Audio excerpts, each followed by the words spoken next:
Ya, assalamualaikum warahmatullahi wabarakatuh. Apa kabar? Semoga teman-teman dalam keadaan sehat walafiat. Salam buat keluarga teman-teman di rumah. Salam sepak bola. Perkenalkan gue aja, gue si netizen yang suka membahas bola.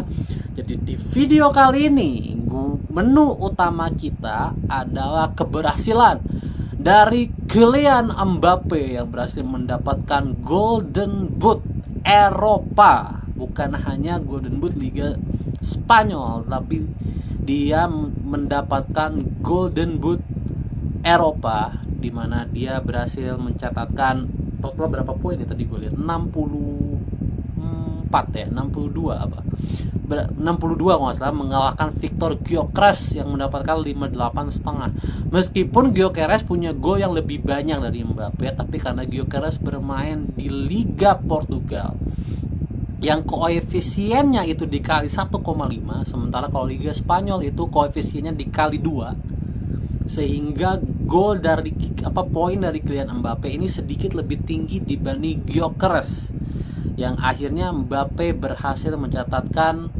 diri sebagai peraih Golden Boot Eropa. Jadi luar biasa, congrats untuk Kylian Mbappe, dimana banyak yang bilang ini adalah musim terburuknya Kylian Mbappe.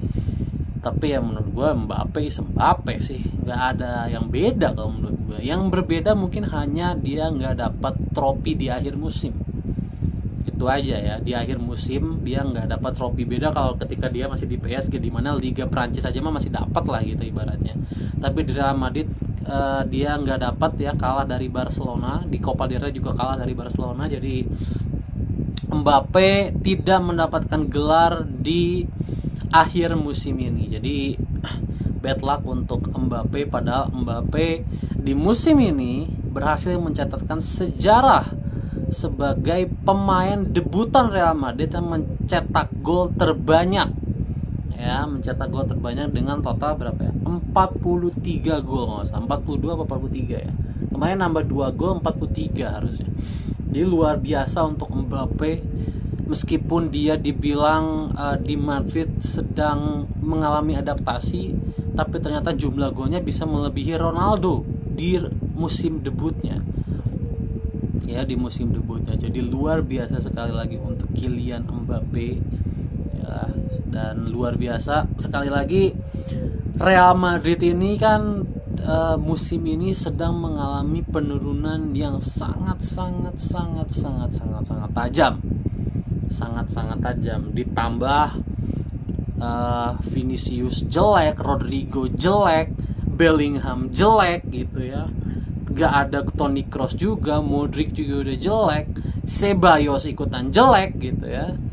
Kemudian Camavinga hancur banget, lini belakang hancur banget. Praktis yang gendong Madrid cuma Mbappe. Valverde juga menurun gitu ya. Kemudian ya back Madrid banyak yang ngelawak, banyak yang cedera juga. Eder Militao cedera sampai akhir musim, dan Di Carvajal cedera sampai akhir musim.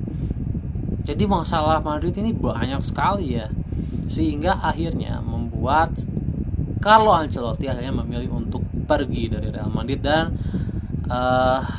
memilih untuk ke timnas Brazil ya. Dan akhirnya Real Madrid punya pelatih baru, yaitu Xabi Alonso, yang sudah diumumkan oleh akun sosial medianya Real Madrid official sudah diumumkan. Jadi welcome untuk Xabi Alonso. Apakah Alonso bisa memanfaatkan Kylian Mbappe dan meraih trofi-trofi yang diinginkan? Karena Mbappe datang ke Madrid sebenarnya tujuannya cuma satu, yaitu menang UCL.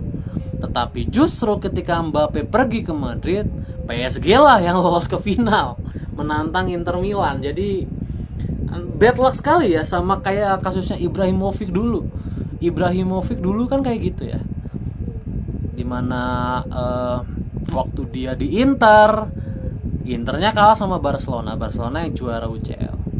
Ketika Ibrahimovic pindah ke Barca, Internya yang juara, Barkanya kalah sama Inter gitu ya. Jadi ini ironi yang luar biasa. Terus kemudian setelahnya kan Ibra pindah lagi ke Milan, dan setelah Ibra pindah ke Milan, Barca juara UCL lagi.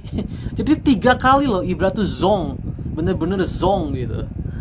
Jadi itu kan yang terjadi dengan Ibra. Nah ini apakah akan terjadi juga kepada Mbappe?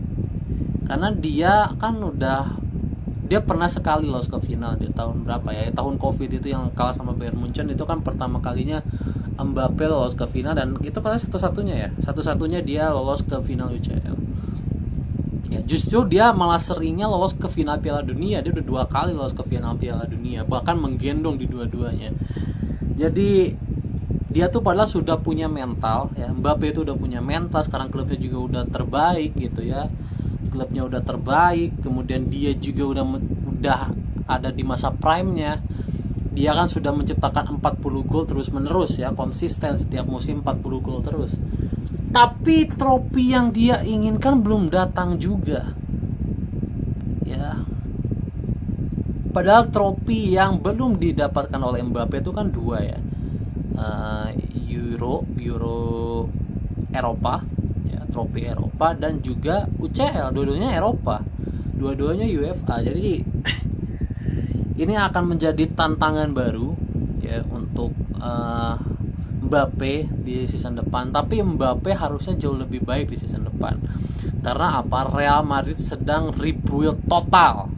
Kalau kemarin kan Real Madrid tidak rebuild total ya, alias cuma datengin Mbappe doang kan, sisanya pemain lama. Tapi melihat Real Madrid yang hancur kayak gini, Florentino Perez sudah memberikan statement kalau tahun depan adalah Real Madrid yang baru, dimana Florentino Perez ya sudah memberikan banyak sekali rekomendasi pemain.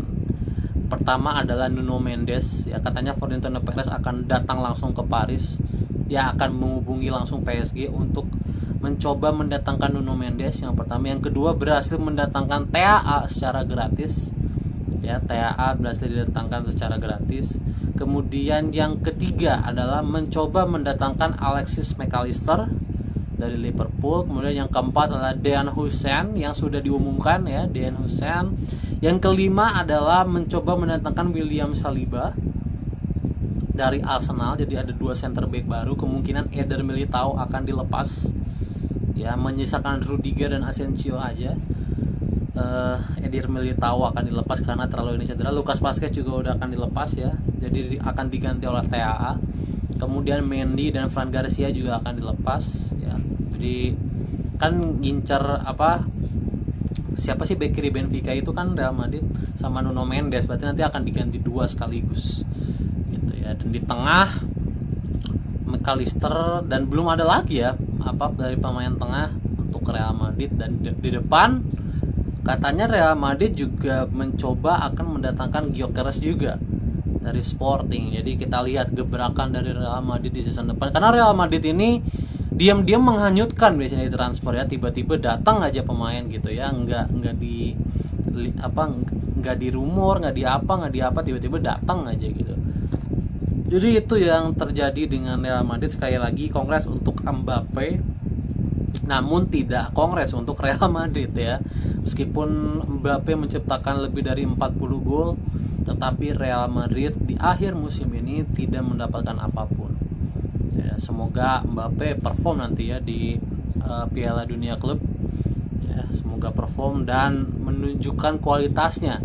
Karena sekarang Mbappe masuk ke dalam radar Ballon d'Or, jadi Mbappe harus konsisten, minimal menciptakan gol terus lah, hampir di setiap pertandingan menciptakan minimal 1 gol terus menerus, sehingga dia bisa terus ada di jajaran Ballon d'Or.